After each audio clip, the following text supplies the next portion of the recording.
мойынды қарап сипаттайды.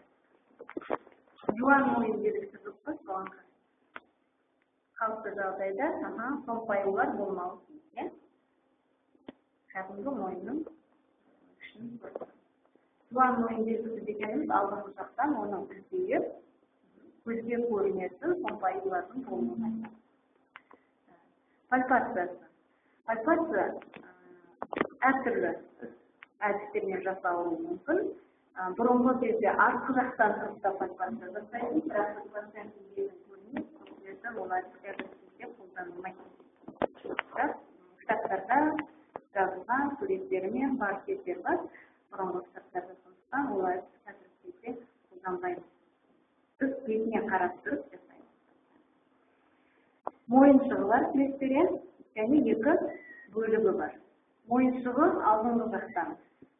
Бағанағы айтқан кеңірдектің бір-екі сақиналарының алдында жатыр, өзі деңгейі сол аралықта дедіңіздер. Мойынның жатқан жерін басты шамалы жерді бос болу керек, көпшіліктер мойынның. Екі саусақпен, саусақпен, ортаңғы саусақпен оң қолдың өзінің арқасына тиеп тұрасыз. Жай ғана қатты баспаймыз. Жақсы баспаймыз.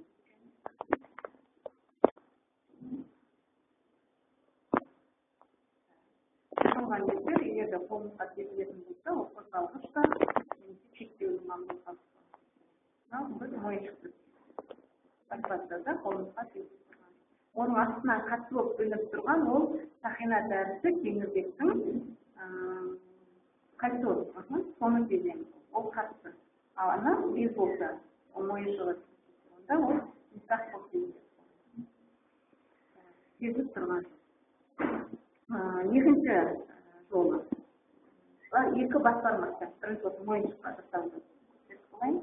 Бас бармақпен жасау. Ол үшін төрт саусағыңызды стерноклезомастоидес бұлшықетінің арт жағынан тірейсіз. Бас бармағыңызды алдыңғы жағынан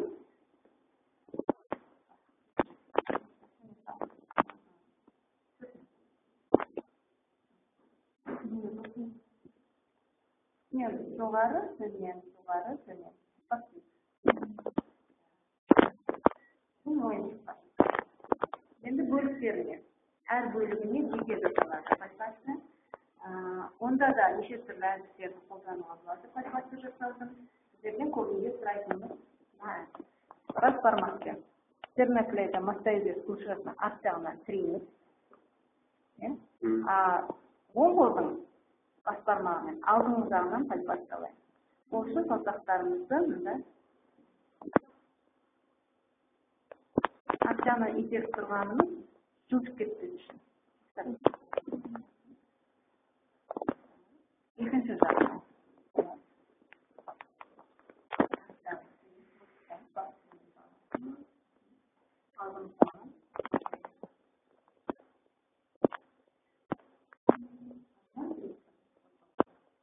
Анықталып тұрған.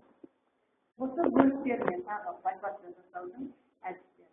Төрт саусақпен стерноклезомастоидес бұлшықетін артқа қарай шамалы ығыстырып, бас бармағымызды бұғананың төске бекіген жеріне қарама-қарсы орналастырып, төрт саусағымызды стерноклезомастоидес бұлшықетін сәл артқа ығыстырып, пальпациялаймыз.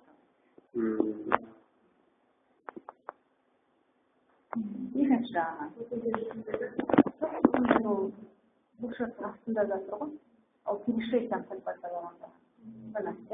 Бұғананың төске бекіген жері. Бас бармақ соған тіреп, төрт саусағымыз стерноклезомастоидес бұлшықтың алдыңғы жағынан төрт саусақты бір деңгейге енгізіп пальпациялаймыз. Бұл бөліктеріне екі түрлі пальпация жасады. Мойыншығына да екі түрлі пальпация жасады.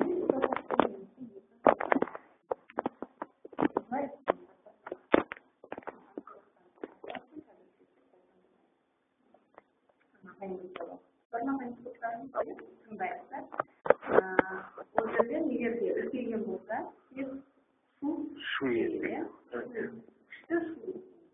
Қан айналым ол жерде сутамдайды.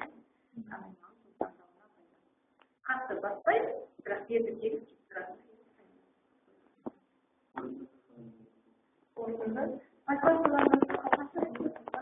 егерде онда берді сегіз па сегіз бұтыр қосауысы шектелген ба қосыласы үлкейгенде қанша бір сегіз күш болды тиімдер бар ма жоқ па ауырсына ма ауырсынбай ауырсында егер де қан айналысының